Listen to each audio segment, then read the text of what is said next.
All right, since I've been on about the future and investing and saving for the retirement, another way that you invest for the future is in your education.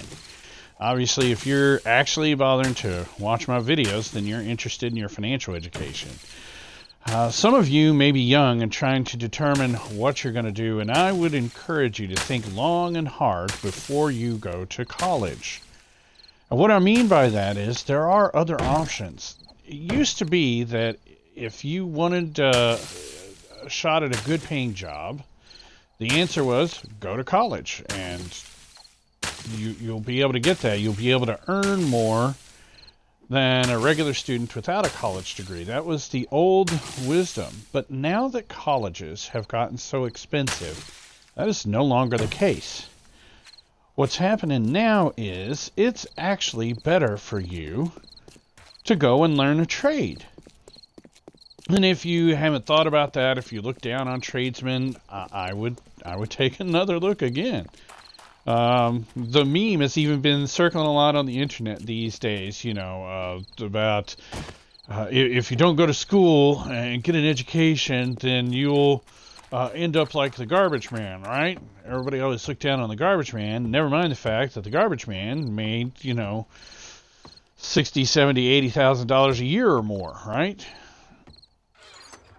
So it's something that you want to be aware of and you want to consider. For Pete's sake, do not go to college hoping to find yourself and figure out what you want to do with your life. No, that is the most garbage of plans. Okay? You want to have an idea of exactly what you want to go to college for before you commit yourself to the tuition costs and everything else that college entails. That is not a great plan. So if you don't have something in mind, if you're not wanting to be an architect, a lawyer, a doctor, a physicist, a lab technician, an engineer, if you're not wanting to be one of those things that pretty much absolutely require a college degree as a gateway, then do yourself a favor and take advantage of an interest profiler. There's one out there called the Onet Interest Profiler. It's O-N-E-T, Interest Profiler, if you want to Google it or whatever, look it up. It's a series of questions that gauges your level of interest in things and then suggests possible career choices for you. Not only that, it tells you the requirements for those career choices.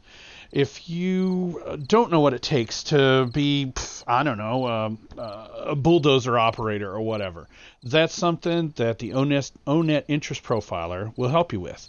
It does a lot of things. It tells you educational requirements. It tells you expected salary, particular to the area that you're looking in. Say you live in Ohio, but you're interested in moving out west to Oregon, and you want to know if the trade that you're thinking about pursuing is in demand in Oregon. That's a way to go.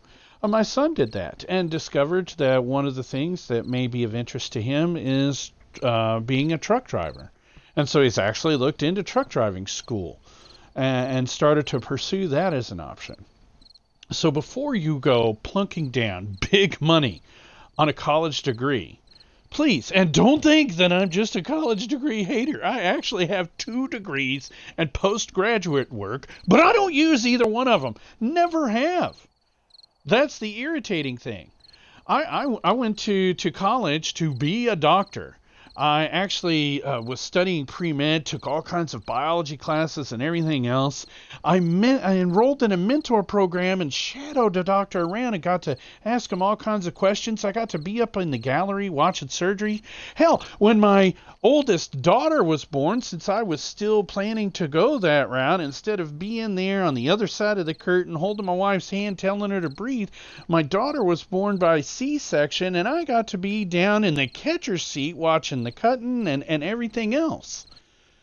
So I was studying to be a doctor. Well, the reason I didn't end up going that route is 2 things. made me change my mind. Number one, at the time, insurance companies were really starting to stick it to medical professionals and really stick their beaks in where it doesn't belong and interfere with wellness plans for individuals. They were starting to determine whether or not a person could get XYZ medical procedure just based on the dollar cost of it rather than whether or not it would help the patient. I really hated that. The other thing that I really hated was medical malpractice insurance was going through the roof. I didn't like that it was going to be such a long period. It would have been about 10 more years from where I was at the time when I made this decision before I actually started making an income as a doctor. I didn't like that at all. And lastly, the other thing that I really didn't like about it was you can do everything right for a person. You could come up with a plan to help them to get better and feel better. The insurance company can get in the way or not, but even if the insurance company doesn't, you could do everything right, your patient could do everything right, and still they could drop dead the next day because of some genetic thing that neither one of you knew about. I didn't like that element of mystery at all. That's why finance appealed to me so much. Yes, there's an element of chance to it, but largely, if you come up with a financial plan and the person that you're working with follows it, they can achieve success. And you can even prepare for roadblocks and speed bumps along the way. That's what I love about finance over medicine. So yeah, I've got 2 college degrees of postgraduate work. Don't use any of it. I've got a degree in philosophy and I've got a degree in German, because at the time that I was planning to go to medical school, they were like, oh, well, we want people that are more well-rounded instead of everybody that's just had nothing but science and can't relate to their patients and stuff. So I was like, okay. And philosophy was right up my alley. And so, and I dated a German girl in high school, went and lived in Germany for 3-4 months, really enjoyed myself. And so I was like, oh, okay. And besides that, a lot of the classes cross-counted and whatnot. Since then, I haven't really stopped with my education. I took some college-level courses here not too long ago through a special program. But I'm no longer interested in specializing in anything. And that's another mistake that a lot of people do. They specialize in something. They get their doctorate or whatever, and that doesn't always translate into increased income. A lot of times, the more specialized you are, the fewer jobs there are out there, and the more competition there is for you. And I realize this is only loosely related to finance, but it does pertain to your income and income potential.